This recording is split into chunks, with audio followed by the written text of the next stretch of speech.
અમેરિકામાં રહેતા ભારતીય અને ખાસ કરીને ગુજરાતી સમાજ માટે ચિંતાજનક સમાચાર સામે આવ્યા છે। ન્યુયોર્ક રાજ્યમાંથી એક એવી ઘટના સામે આવી છે જેમણે ફરી એકવાર સ્ટોકિંગ, ધમકીઓ અને પ્રોટેક્શન ઓર્ડરના ઉલ્લંઘન જેવા ગંભીર મુદ્દાઓને ચર્ચાના કેન્દ્રમાં લીધો હોય છે।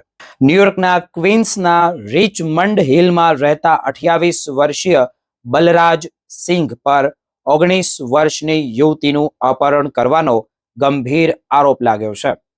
પોલીસના જણાવ્યા અનુસાર આરોપી યુવતીને છેલ્લા 1 વર્ષથી વધુ સમયથી ઓળખતો હતો, પરંતુ છેલ્લા કેટલાક અઠવાડિયાઓથી તે સતત યુવતીનો પીછો કરી રહ્યો હતો અને તેને તેમજ તેના પરિવારને ધમકીઓ આપી રહ્યો હતો। નોંધનીય બાબત એ છે કે યુવતીની સુરક્ષા માટે અગાઉથી કોર્ટ દ્વારા પ્રોટેક્શન ઓર્ડર પણ આપવામાં આવ્યો હતો, છતાં આરોપીઓએ તે કોર્ટના આદેશની અવગણના કરીને સતત સંપર્ક કરવાનો પ્રયાસ કર્યો હોવાનું પણ તપાસમાં સામે આવ્યું છે। પોલીસે જણાવ્યું છે કે જૂન મહિનામાં જોઈએ તો મધ્યથી લઈને જુલાઈ મહિનાની શરૂઆત સુધી આરોપીએ ફોન અને મેસેજ દ્વારા યુવતીને વારંવાર હેરાન કરી હતી। એટલું જ નહીં, તેણે યુવતીના પરિવારને પણ નુકસાન પહોંચાડવાની ધમકીઓ પણ આપી હતી। તપાસ અનુસાર 6 જુલાઈના રોજ આરોપીએ યુવતીને વુડબરી વિસ્તારમાં મળવા માટે દબાણ કર્યું હતું અને તેને એવી ધમકી આપી હતી કે હું તને નારંગીની જેમ કાપી નાખીશ। પરિવારને નુકસાન પહોંચાડવાની ધમકીઓને કારણે યુવતી ભારે ભયમાં હતી અને પરિવારની સલામતીને ધ્યાનમાં રાખીને તે આરોપીને મળવા માટે રાજી થઈ હોવાનું પોલીસનું કહેવું છે।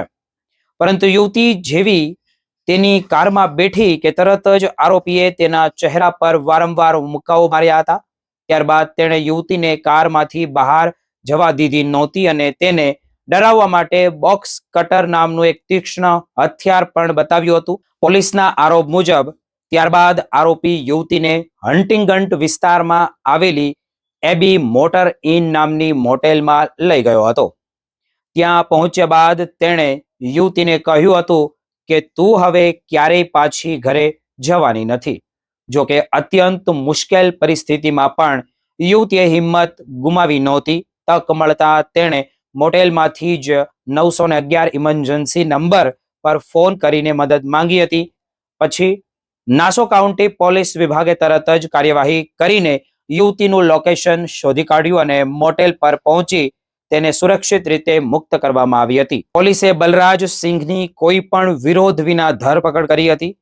આ કેસમાં આરોપી સામે જે second degree kidnapping, first degree unlawful અને પ્રોટેક્શન ઓર્ડરના ઉલ્લંઘન બદલ ક્રિમિનલ કમ્પેનન્સ, 3 આરોપ એડવોકેટેડ હેરેસમેન્ટ અને એવા 3 અલગ અલગ આરોપો લાગવામાં આવ્યા છે અને મેસિંગ અને હેરેસમેન્ટ સહિતના અનેક ગંભીર ગુનાઓ પણ નોંધવામાં આવ્યા છે। ત્યારબાદ આરોપીને જે ફર્સ્ટ ડિગ્રી કોર્ટમાં રજૂ કરવામાં આવ્યો હતો, ત્યાં તેણે પોતાના પર લાગેલા તમામ આરોપોને નકારી કાઢતા પોતે નિર્દોષ હોવાની અરજી કરી દીધી છે।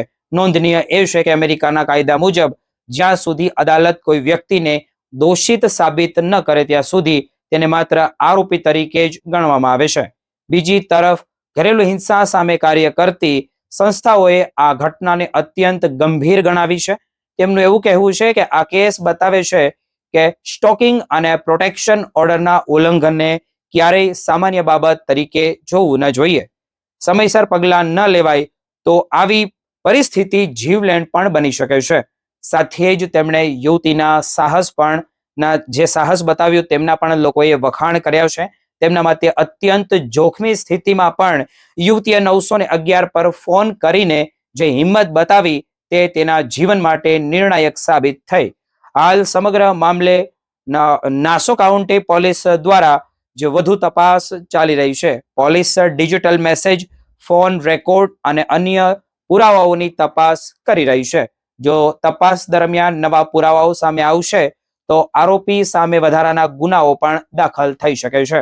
આ ઘટના દરેક માટે એક મહત્વનો સંદેશ આપે છે કે જો કોઈ વ્યક્તિ વારંવાર ધમકીઓ આપે, પીછો કરે અથવા કોર્ટના આદેશનું ઉલ્લંઘન કરે તો તેને ક્યારેય અવગણવું નહીં। સમયસર પોલીસને જાણ કરવી અને કાયદાકીય મદદ લેવી અત્યંત જરૂરી બની જાય છે।